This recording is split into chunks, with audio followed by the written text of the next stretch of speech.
Welcome to Fuse, the global podcast for the PRCA. In this podcast, we explore the evolving landscape of global communications. We bring together leaders from public relations, politics, business, and academia, as well as media, to spark new ideas and ignite innovation.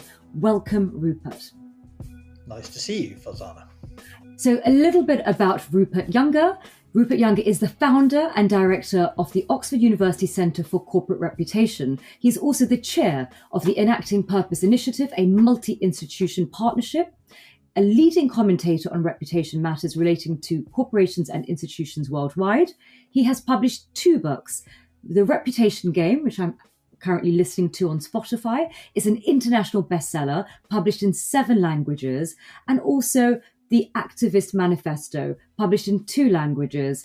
He's also the academic director for Oxford's Corporate Affairs Academy. Welcome, Rupert. So I wanted to start off with getting to know a little bit about your life. So I know it must vary from day to day, but could you talk us through a typical day in your life? Typical day. Well, lovely to see you, Farzana, and thank you for having me on the podcast. I guess in as much as there's any typicality, I'm an early bird. So I'm always up pretty early. How early? Well, sort of 6-ish. Maybe that's not that early, but 6-ish. And I find that I can write more clearly early rather than late. That's partly because we're all inundated with emails and everything else, and that takes your mind away from what you're trying to focus on. But also, I just find I'm fresher in the morning. And so I guess if there's any typicality, I tend to get up. I tend to either write or read with a bit of clarity. Then if I'm traveling, I will travel to wherever I've got to go, have meetings for the day. The Oxford role that I have means that I have certain blocks of time in the year where I'm teaching either the MBA or executive programs, and those will dictate in a formal sense my sort of pattern, if you like, of daily activity. So when I'm doing, when I have teaching commitments, they are set in stone. Outside of that, I can kind of be kind of where I want to be within reason. So I do a bit of travel. I spend a lot of my time trying to meet and talk to people to learn things about the subject that I'm so interested in. So yeah, that's my typical day. And you're no longer in agency land. So does that mean that you're not sort of constantly scanning the news? How do you consume news? I think once you've been in our industry, you just consume avidly news. So I still like reading the news in a physical format.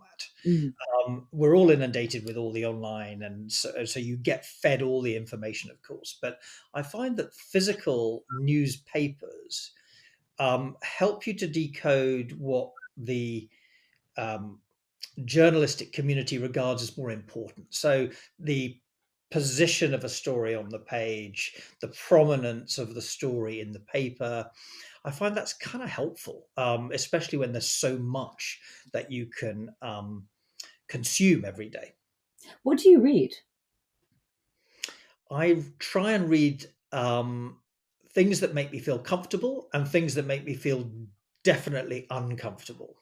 So I try and challenge myself to read publications that I find detestable, as well as publications that I find reassuring.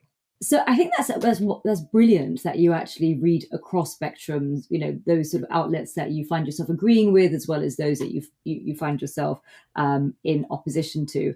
Because actually, I think society is becoming quite polarized, and part of it is because actually the algorithms that we consume our news, if we're sort of reading online, it ends up sort of just giving us more of what we actually believe in and agree with. So I think that's a wonderful approach to consuming news. Now, you've obviously had an incredible journey from being, you know, an author, founding one of the leading agencies in the world, setting up this incredible centre at Oxford. What would you say is your professional mission in life? What drives you? What underpins all these different aspects, you know, across your sort of journey, which we'll obviously go into next? That's a great question. I guess the thing that I'm most interested in, if that's the way I can interpret your question, Yeah. is to find ways to help us to all understand each other better as human beings. I find that it's both super energizing when people who don't know each other can come together and find common ground. I Mm. like that process. I also find it um, both annoying and distressing to see people yelling at each other and shouting and being on transmit the whole time.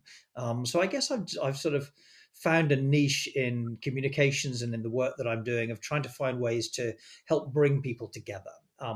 So if there was one thing that I think defines me, it's probably that. So it's sort of building bridges between people, organizations, institutions. Yeah, it's so important today. I mean, I think it's always been important, and certainly the work I've done researching reputation over millennia shows that this has always been important. Yeah.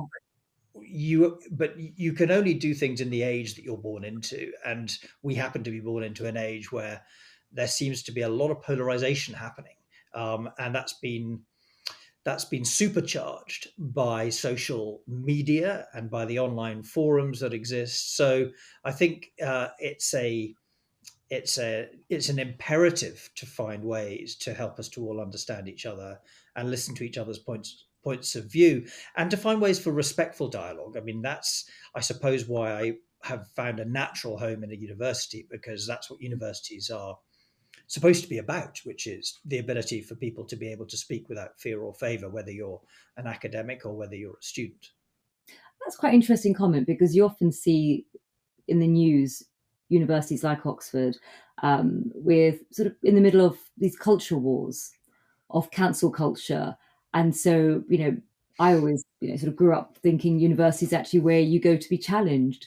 What are your thoughts on that aspect where, Yeah, I think it's a very, very big question for universities. I mean, I think you're right that universities should be anchored in this idea of being a place where you should be able to express whatever view you want, as yeah, long as it's done in a respectful way, and you should be allowed to be heard. It's the entire purpose of the debating chambers. It's the entire purpose, I argue, of the classrooms that we're in. Um, it's a sad feature, I think, again, because of this polarization, that presumption is being challenged at universities. And now this right to be offended, that's the sort of way I describe it, is that there seems to be emerging a right to be offended at universities. And I just find that a very odd concept, because the whole point about coming to university or any college or any further education is that you should be able to join in conversations which you profoundly disagree with. And you should sit and try and understand other points of view and find ways to encapsulate the arguments that you want to put against it or for it. But I think you're right, that's under challenge. And it's under challenge from this polarization that exists everywhere in our societies. And it's incumbent on us as universities, I think, to try and make sure that respectful dialogue is encouraged and constructed too, as well, so that we don't have physical interference with debates, discussions as well. Universities need to be very vigilant about that. and do you think there's a connection between the sort of the generation in terms of the students who find it difficult to hear people who have opposing views and want speakers cancelled, and the fact that they've been sort of brought up with social media that has those sort of algorithms that really tune in sort of content that they naturally feel comfortable consuming and then shutting out content that they don't. Do you think that has something to do with it? I'm sure it must do. I mean, I think probably the issue of ignorant certainty, the idea that you are certain of your own views irrespective of the rest of the world, Mm. that's an age old concept. I think people have existed in ignorant certainty and in network bubbles forever. But the nature of our connectivity today, because of social media, because of essentially since 2000, we've all had broadband availability. I mean, it's not long ago that it was hard to download anything or upload anything on, or indeed see anything online. Now, of course, we can see everything instantly. And the algorithms, exactly as you've said, are constructed in a way that we get fed things that we seem to like. And so that idea of increasing ignorant certainty seems to be a particular risk with social media. And I'm sure you're right that the problems we see today are certainly exacerbated, if not accelerated, by social media. It's a fascinating topic, and I think worthy of its own podcast conversation. Now, you started off yourself at university, it's Aberdeen, and you studied economics and international relations. So I'm always intrigued to know from so many people sort of start off learning a completely different subject matter and then end up in the world of strategic communications. How did you segue from economics and international relations into our world? Well, probably like most people who go to university, I wasn't really quite sure what I wanted to study. But I'd done an economics A level, and I felt that economics was something that was important to understand. Yeah. How and why people are motivated to do things, and the structures around that seemed to me to be an important subject. So I studied that. But to be honest with you, I found the international relations side far more interesting. And I ended up focusing and studying terrorism actually for quite a while, which was really interesting because at the time I was at university, a terrorist was described as in one of two ways. They were either terrorists and bad people, or they were freedom fighters and good people. So there was a pretty fundamental and respectful discourse. It was a good example of actually ways in which people could respectfully disagree. I mean, when you're thinking about people who are terrorists, trying to then argue that they're in fact freedom fighters, you can elicit some pretty strong reactions from people, especially if they've been directly exposed to that type of violence. But the idea of trying to understand, terrorism from both sides was I think, a most valuable thing I learned at university. Of course, the most valuable thing that I learned at university, like everyone else, was learn how to live by myself and learn how to try and make friends and probably to become bankrupt or broke from having no student grant and spending beyond my means, which I should have learned about in economics, of course. Yeah. So the move from there into communications, I was just very curious about how people connect with each other. And so when the idea of applying to a communications firm for a role sprung up, I thought, actually, that sounds interesting. So that was my route into it.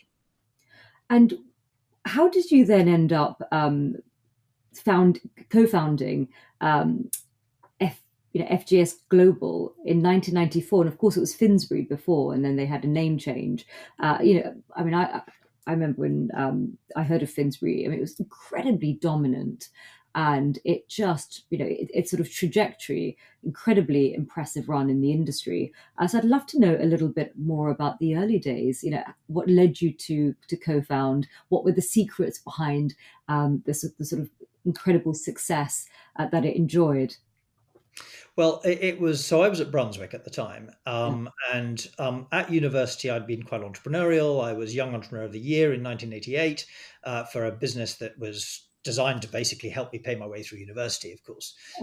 And so I'd always had this hankering to do things for myself. But Brunswick was a fantastic platform to learn the industry, wonderful colleagues, great clients, really interesting time. And they sponsored, well, the story was that they sponsored Four Weddings and a Funeral, the premiere of the film. And Alan Parker, the founder of Brunswick at the time, sat me next to Roland Rudd, who was an FT journalist, and he was at the premiere, and we got on very well. Roland then rang me and said, "Hey, I'm thinking about doing something in the comms area. How about we get together and think that through?" So we met a few times, started to construct what then became Finsbury, and then decided to go for it. I was 27 at the time, 27, 28 at the time. And it seemed like a very exciting thing to do. And importantly, it matched what I was starting to try and make sense of. Because the consulting world is a very fast moving, vibrant place to be. And that's what attracts those of us who are in consulting to be in consulting. But there's a risk that you can become overburdened with clients, and you can end up doing sort of more and more surface type interventions. You can Yeah. end up sort of mucking about with headlines and altering a bit of copy. Very sort of tactical rather than Yeah, be able to sort of step back and see the sort of macro perspective of the. exactly. And I think that that sort of over trading idea, it led me to think with Roland about the idea that wouldn't it be nice? I mean, Roland came at it from a perspective that he found speaking to comms people slightly annoying. They didn't really know their clients well enough, and they tended to be a block. And I sort of found that from my side that I was getting pushed in or pulled in too many directions and not able to really start getting and digging into what a client's strategy was. So we came up with a very simple proposition, which is number one, that we would work with a smaller number of clients per executive, Yeah. and number two, that we'd all be financially literate, which in the financial PR world, actually, funny enough, wasn't a requirement, which seems rather bizarre when you think about it that way. And that very simple proposition of spending more time on clients and really understanding the numbers gave us an edge. And that's, I think, what gave us our sort of early push and why Finsbury became a really successful business. It's now, of course, merged a number of times with a number of different organizations across different continents, and it's now worth about 1.5 billion. It's been it's 20 something offices all over the world, so it's been a huge success. It's called FGS Global now, and I'm very proud of my role in helping to kick that off. And I think it's a great firm. How does it feel that you co-founded such an incredible global organization that is, back from 1994? I mean, it's almost like when you have a business, it's almost like having a baby and, sort of being a proud father. It must feel good. Yeah, it does feel good. I mean, I think the main thing that I really like was the amazing people that I got to work with, because when you run a successful business, lots of really brilliant people come your way, whether they be clients, whether they be colleagues. And I've made great friends. I've thoroughly enjoyed working and learning from some Yeah. really very exceptional people. And that's a wonderful privilege in any job. And how long were you there for before you decided to leave? So I co-founded it with Roland in 1994, and I left formally for Oxford in 2008. So I was there for 14 years full time. Roland persuaded me to stay on at Finsbury a day a week from 2008. So I remained connected through until 2018. Which is when I finally then said, actually, I think it's time to try and have separation between us.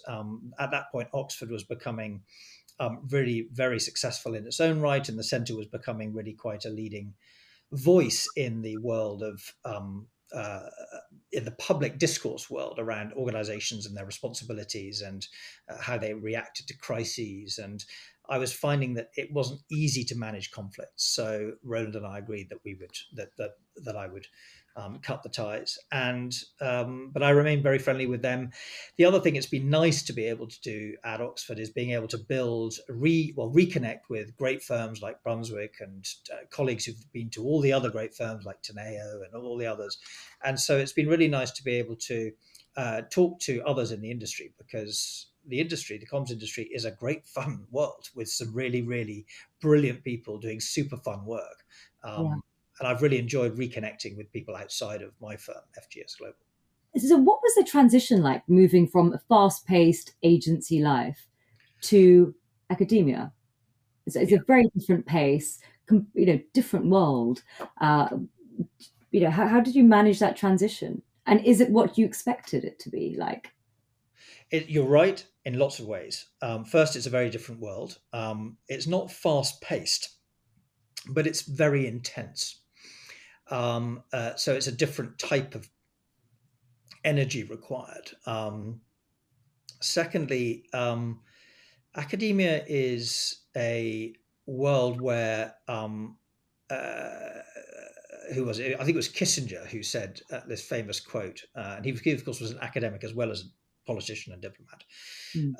And I think he's credited with the rather wonderful phrase or accurate phrase about academia, which is that the problem with academia is that the issues are so great because the stakes are so small.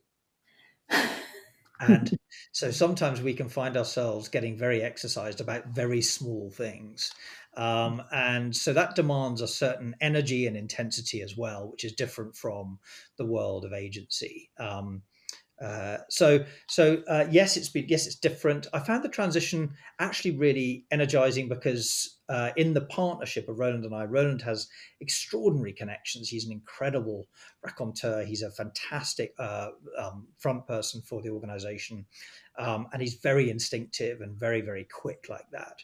My interest was that I was always slightly more interested in trying to understand concepts behind what we were doing. I was trying to put models into the business. I was trying to put some structure and some sense making around how communications professionals go about their work and why and how these things that we do are meaningful.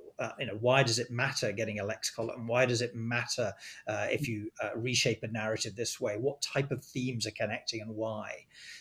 So I found the move into academia gave me freedom to start to explore those things in great detail. So the center that I founded back in 2008 is an interdisciplinary center which looks at this question of how do social evaluations like reputation, status, legitimacy, trust, stigma, celebrity, these things, how and why are they important for organizations? And also how and why do organizations seek to manage them or influence them? And that's something which it was hard to do in agency because you don't have the time to reflect that deeply. You just got to get on with it. You have to get on and solve clients' issues immediately. So in academia, I've had more time to get below the surface. I think what's also quite interesting is that you also looked at it from different lenses, so finance, legal, ethics, economic perspectives, and so in a way you sort of integrated communications within the fold of a multi-stakeholder lens. And I think that also gives it legitimacy when you're engaging with organizations. I mean, I have a good friend who attended one of the courses, and that's what he really valued about it. Actually, he said to me that he really valued that there was a strong sort of commercial focus rather than just comms metrics for vanity metrics. I think it also makes enormous sense because when you think about the communications world, there are different ways to think about it. So someone might tell you and I the same thing, and we'll process it differently in our brains because we've come with different backgrounds, different expectations, different norms, maybe different moral codes. And so understanding psychology is one way to think about communications, which is how do we process information? Then there's the other side, which is how do we make sure information gets properly disseminated amongst, and that's arguably sociology can explain that best, network science. And then there's behavioral economics, which is how do we indicate that what we're doing is authentic? That's behavioral economics.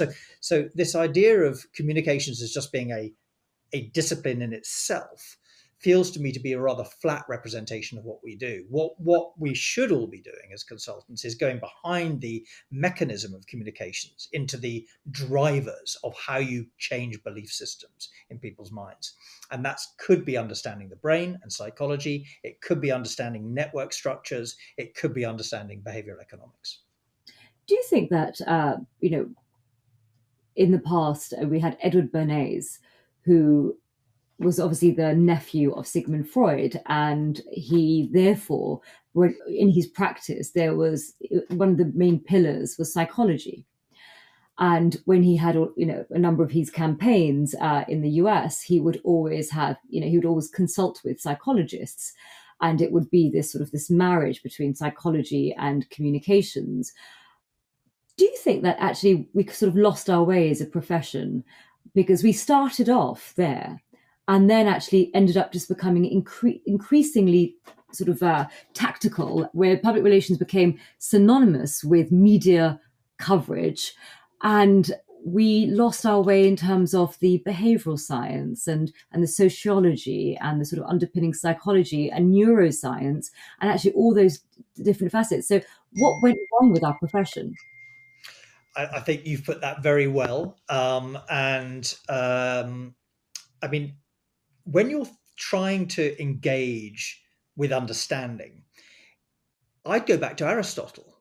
I'd go back to logos, pathos, and ethos. Yeah. Those foundation stones of how you build connectivity with others and how you engage to shape opinion. It has deep historical tendrils back into psychology, philosophy, if you think of Aristotle, of course, Mm. and then all the things that flow from that, whether it be ethics or so. Yeah, I totally agree with you. I think this idea of focusing on just the mechanism of modern day communications and in particular media relations deeply undersells the profession. The profession is really about trying to help organizations connect with their multiple publics. And that has to be done through multiple different ways, of which media relations is just a part. And probably because the decline in media, a lot of agencies like myself, we sort of started off predominantly in media relations, and now it's actually a very small part of the work that we do because of the fragmented sort of communication landscape. And consequently, because there's so many channels at play, and with sort of the data that we now have access to, it's sort of allowed PRs to become more strategic, more macro focused, and almost bringing us back home to our sort of natural origin of psychology, but with the added benefit of data, that sort of bringing these sort of so bringing public relations into a much more strategic realm, where before. I remember marketing people wouldn't even consult us at the beginning of any campaign, and now and now increasingly comms people are having a seat at the table on the board. So there's a sort of a re-emergence now that I see sort of happening in the profession, which I think is quite positive. Yeah, it Like, is. It's absolutely positive, and I think you've spotted it exactly right, which is that we now have harder science. We have more data at our fingertips. Although I think sometimes that can be a chimera, and it can be a sort of dangerous thing to pursue because um, where I think communications professionals need to be vigilant is not to become competitive with other data sources. So organizations have many KPIs, and they may be marketing KPIs, finance KPIs, operational KPIs. What I think communications professionals excel at is partnering with the functions to make sure that those business KPIs get delivered most effectively.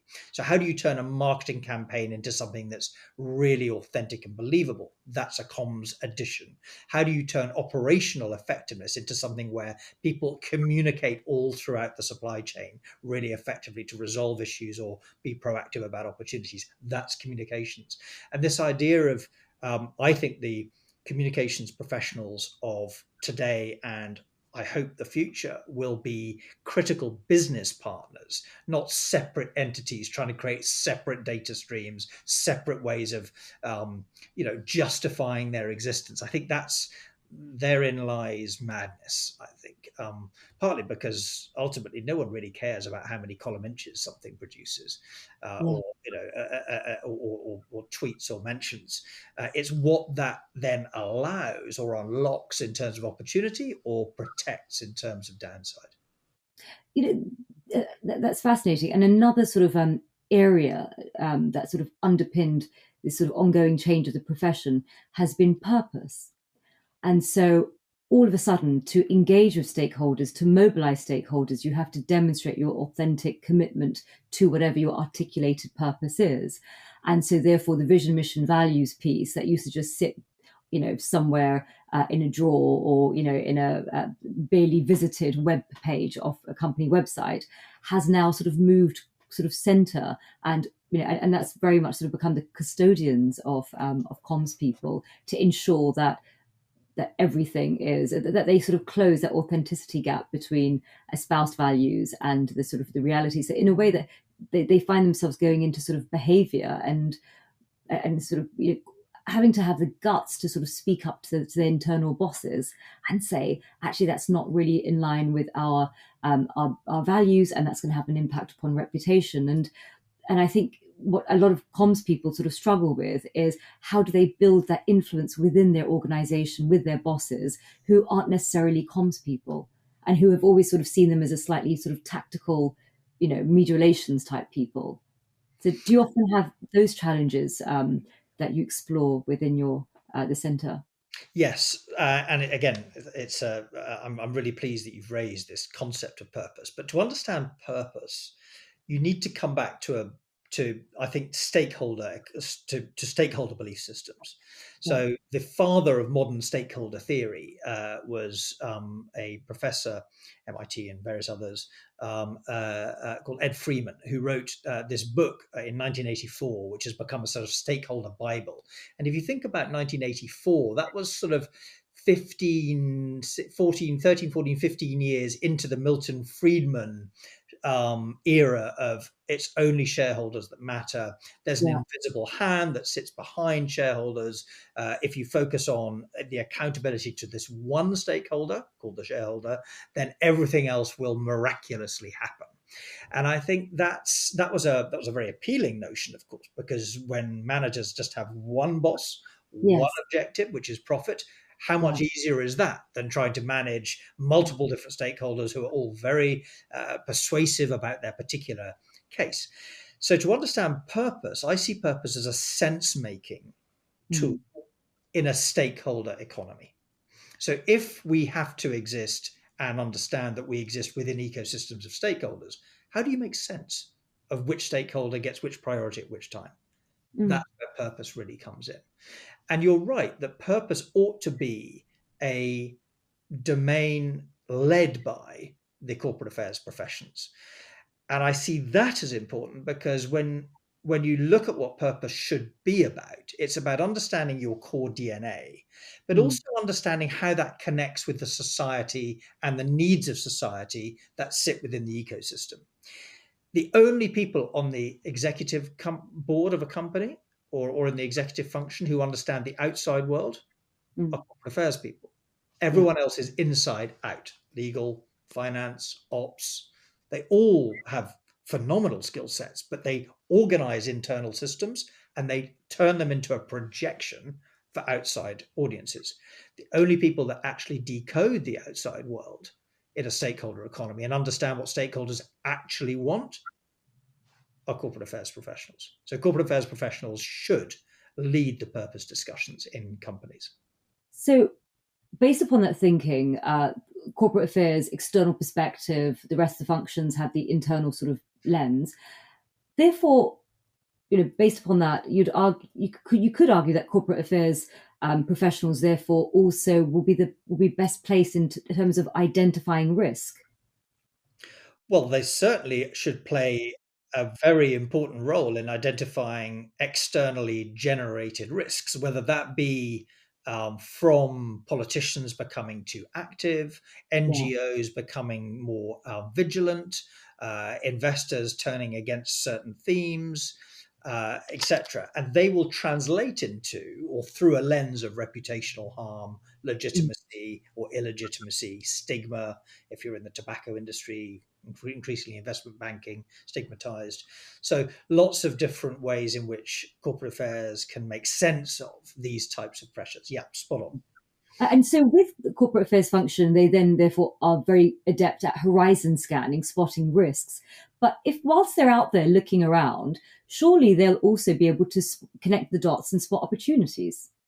Because, by nature of horizon scanning, you see the threats as well as the opportunities, but yet the corporate affairs professionals are always sort of tuned into the threats, that could impact reputation. But actually, whilst they're out there like a meerkat, on behalf of the company, sort of scanning, the savannah, actually they're very well placed for opportunities. Yeah, again, spot on. I mean, I think the reason why corporate affairs is most associated with risk reputationally is because they get put in as firefighters whenever there's a problem.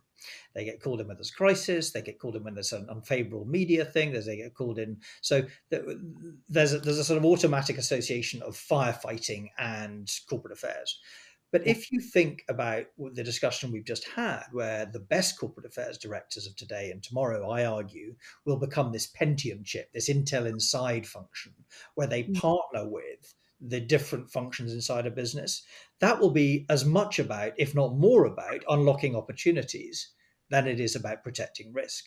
So partnering with the supply chain to say, how do we get people to work much more effectively down the supply chain to try and improve productivity? So think about an example I uncovered a while back is in the long production lines in the glass making industry. In the glassmaking industry, the production line is close to a mile long, right? For these sheet glass bits. So people spread across this very long production line can sometimes not even come across each other. And when they're coming up with some issues or problems or ideas about how to improve the productivity or the timeliness, these things can get lost very easily. So communications and building platforms for these people to come together, become these teams that then are sort of critical incident teams thinking about how they can improve productivity. These things can really make a difference. And that's a corporate affairs and communications addition to an operational teams type of plan. I never thought about that, but there's tremendous value to unlock there, where you sort of replace the friction with fluidity, so the organization, information flows much better. Now I want to understand a little bit about, you've got the Center for Corporate Reputation that you founded in 2008, and then you have the Corporate Affairs Academy. So how do they operate in relation to each other? Just so we cover them all, the Enacting Purpose Initiative as well. So how do the three of them sort how of does it work? So the Centre for Corporate Reputation is my academic home. That's where we have a research focus. 75% of our work is about production of new insights through detailed academic research. So we have research fellows who work there. They research particular themes, legitimacy, status, stigma, etc., and they produce papers which are published papers in academic journals. And can I ask, these are reports that they issue, do you have sort of an annual report on a particular theme, or other themes sort of depending upon what the sort of the academics are writing? I mean, do you have like a every year? Edelman does like a trust barometer, for instance. Others do sort of focus on risk. Is your centre sort of famous for some key themes, and are they sort of one-offs, or do you have like an annual sort of report on those themes? So we are famous for certain key insights. So Right. number one, we're famous for, and these are now called Oxford views now, which is that we're famous for, first of all, that reputations are not singular. They're plural. So people talk about reputation, and we always challenge that to say, well, it depends what reputation you're talking about. Reputations are for something with someone. They're dimensional and they're audience specific. And we were the first to really encapsulate that properly and make that a very distinctive feature of our research work. Secondly, we're known for pulling together others' work and contributing ourselves to what I think has become a very powerful diagnostic now, which is this dual dimensionality of social evaluation and in particular reputation. And that's this idea that we all have two lenses through which we evaluate others. The first is this lens of capability. Do I think they're good at what they do? Are they good lawyers? Do they make good T-shirts? Are they a good financial institution? And that's about, it's the competence, exactly. Capability, competence. The other lens is character, which has got nothing to do with whether you're good at what you do, but what can I expect in my interaction with you, either as an employee or as an investor or as a customer? What sort of interaction am I going to have with you? So if you think about VW and the emissions scandal, VW, great cars, capability. In fact, arguably, 9 years of defeat devices means they've got even more capability and a higher perception of their capability than they should have, right? But their character, their corporate character, definitely slightly problematic. Amazon, we all love Amazon, but we all love to hate Amazon. Again, capability, character. So there's that super useful diagnostic between these perceptions then really helps you to try and parse out what to do about these. If it's character, normally the restitution is governance. If it's capability, you've got to fix the product. So it helps you think not only about how these things are perceived and who cares, but also what you've got to do to fix them. So those two critical insights, and then the third, I guess, main thing is that we've got these three drivers that we talk about. So how do you engage to influence your reputation? Because you don't own it. your reputation is not owned by you, it's owned by others. So how do you influence your reputation, not control it or manage it? People talk about managing reputation all the time.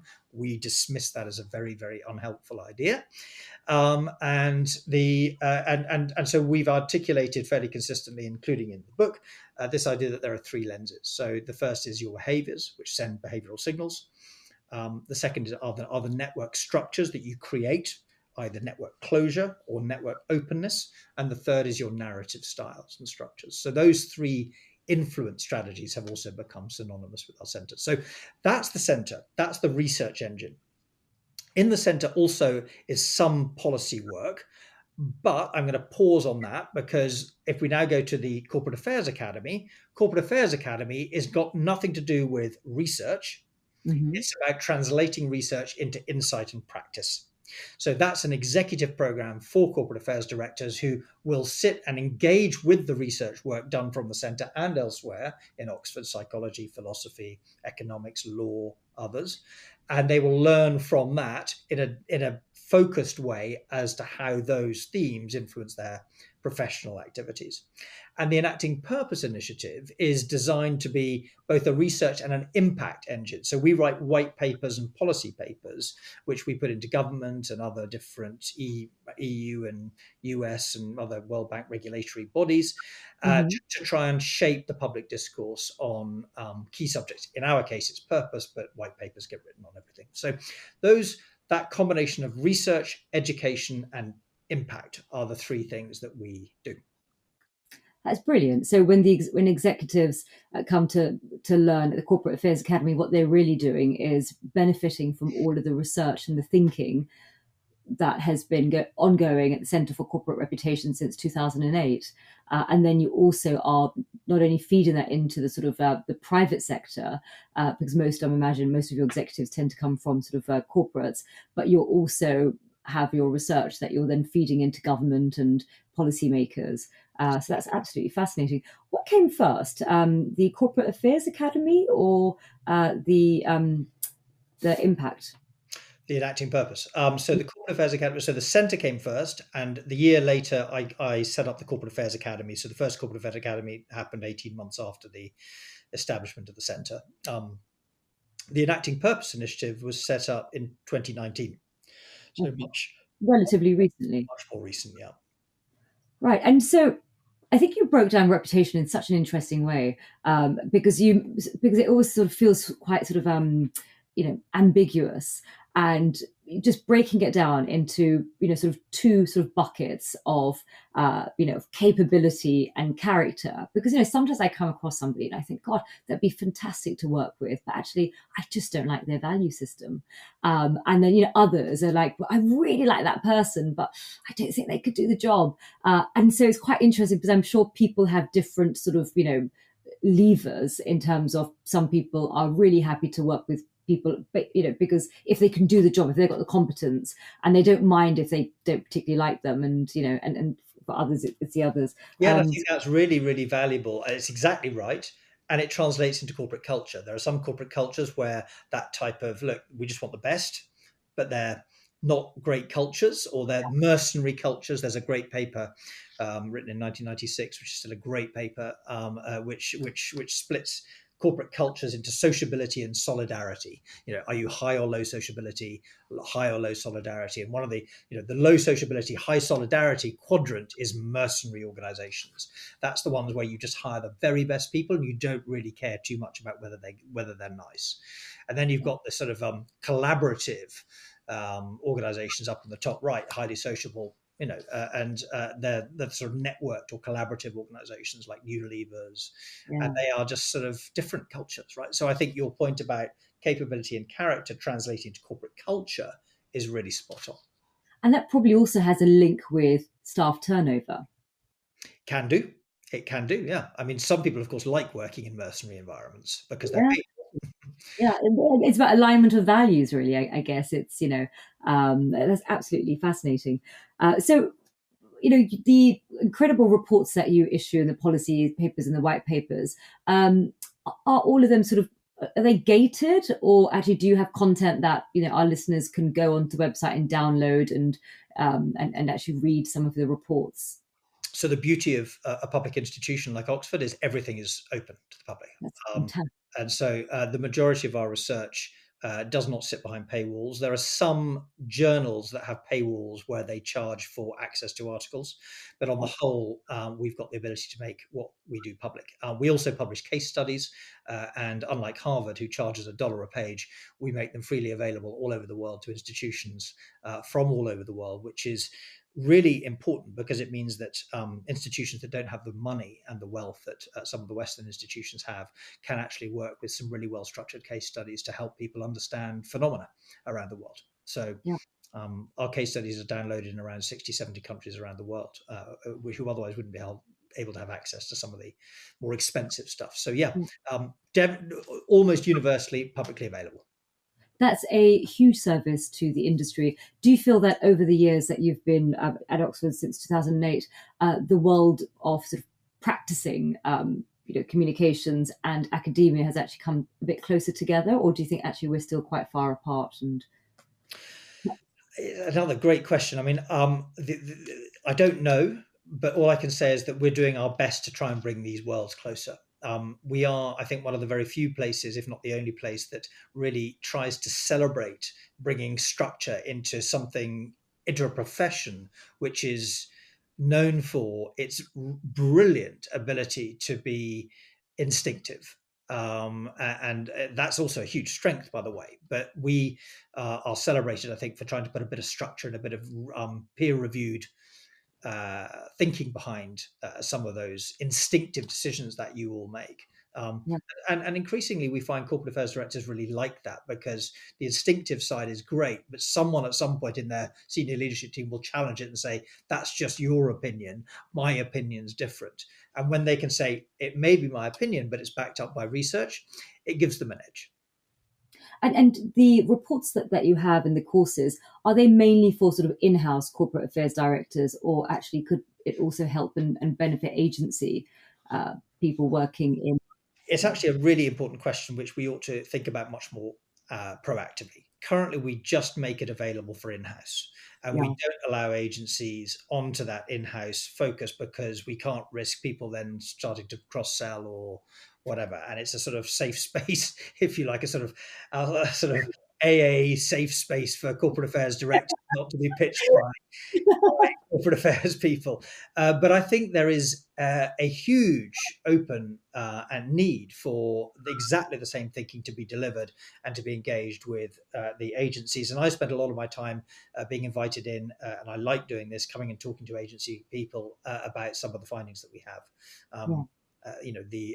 The skill sets are identical from in-house and identical, but very, very big crossover. yeah. And I certainly love working with the agency people too. Yeah, I think it's definitely something to think about, because actually a lot of agencies that are working internationally, for instance, in the Middle East, a lot of their work also is capacity building. Yeah. And so in a way it sort of blurs between sort of agency and and building capacity in client organizations, where often members of the team are on site, and especially a lot of that's happening in Saudi, Qatar, and other countries. So that's definitely something worthwhile thinking about. Now, what I wanted to ask is a little bit about your the boards that you sit on. Now, what we find is a lot of comms professionals are really struggling to have their voice heard by senior leadership team. You often see CMOs sitting on the board, and chief communication officers, corporate affairs directors, etc. They want to be able to add their voice, because of course we now live in a world of stakeholder capitalism, where it's not just about profit but also about planet and people. And with the whole ESG lens, a lot of in-house, they want to see themselves, or somebody that has their voice, as a non-executive director. You've obviously been on boards. You advise a number of boards. What advice would you give to listeners who want to build a portfolio career, to sit on boards, advise on boards, or even people who just want to be able to influence senior stakeholders? So the first thing is be careful what you wish for, because sitting on boards comes with liabilities. It comes with a huge amount of commitment. You have to read and understand some really complex things sometimes, and it takes quite a long time. And of course, you're reputationally responsible or liable for a lot of what happens. So think very carefully before you accept. Mm. The the issue for corporate affairs people on boards is that there are very few slots on boards which are available for generalists. Mm. And so the competition is very high. There are some very good examples of corporate affairs directors who have managed to secure really good, high profile senior publicly listed boards.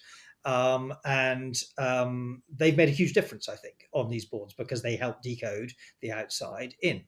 Um, Mm. but their number is few, and they tend to be women. Because the availability of slots, they still, sadly, we have too many men on boards, not enough women on boards, and so the slot being given or available to corporate affairs directors, there are some exceptional corporate affairs directors who are women, and they will often get the slot over their otherwise exceptional male colleagues. So it's difficult to get in. For those who want to do it, I mean, I think that there are ways to do it which is outside of the public company space, which is, I think, much more tricky. So in private companies, there's many, many more opportunities to engage. Some of these businesses are huge. They're very, very complex. For example, I sit on one at the minute, which is a charity board, which is the Halo Trust. And the Halo Trust is its annual budget, its annual spend is around 190 million currently. It's got 11,000 people operating in 26 countries all over the world. So this board, the trustee board of 12 people, is in charge of that, and that would be a FTSE 100 business if it was a listed company.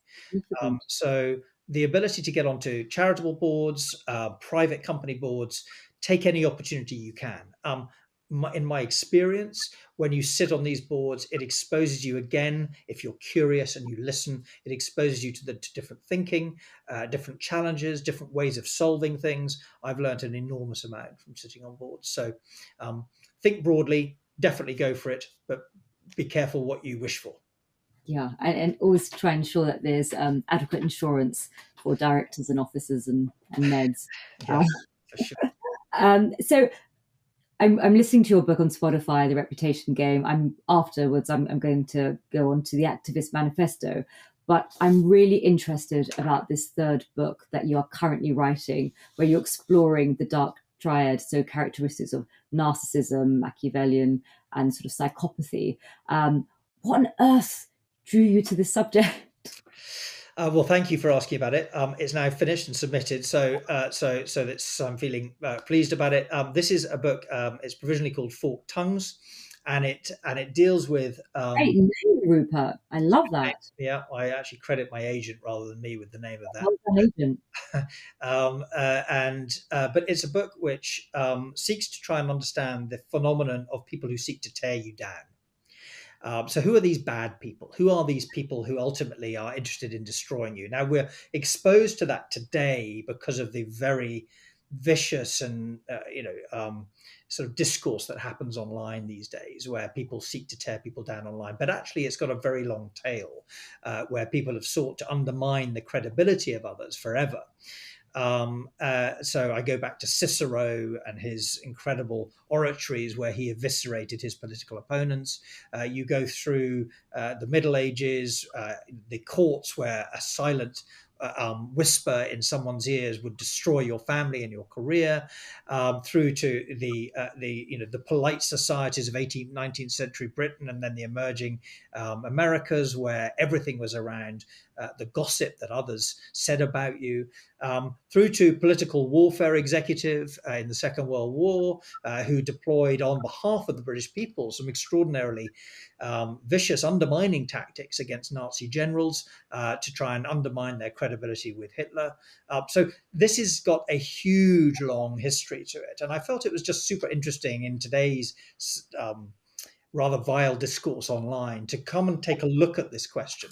And what was really interesting in the book, in studying this, is that it got me into reading psychology. And I'm not a psychologist, so reading psychology in that level of detail was challenging, for sure.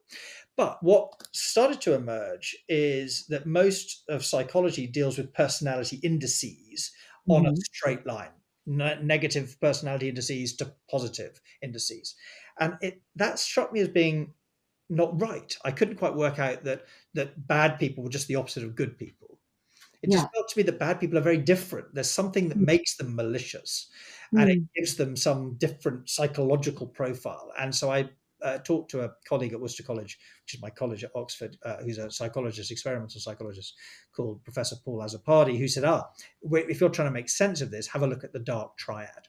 And the dark triad was exactly as you say. It's these three personality traits that scholars in the field since 2002 have started to separate out and say these people are just different. They do different things. Their brains are hardwired to do different things. And those three are exactly as you said, it's narcissists, Machiavellians, and psychopaths. So the book is anchored around who are those types, some examples of the types of people we see today or in history.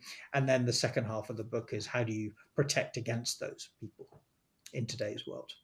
And it's so timely because they've always existed, and the fact that they continue to exist in our society means that there's a evolutionary benefit to having those characteristics. And often I find it's quite interesting how those characteristics, because of the lack of empathy, they can make very difficult decisions that often lend itself to very sort of senior positions in organizations, be it in politics or business. Yeah, I mean, I think most people will take a look at those three characteristics, and if they think about them carefully, they'll probably identify the majority of the FTSE 100 as having at least one of those traits in Yeah, terms of the CEOs of these big businesses, because some of these leaders, they need to be able to operate at that level of distance from some of the emotional characteristics that maybe those of us not in those positions aren't yeah. subject to.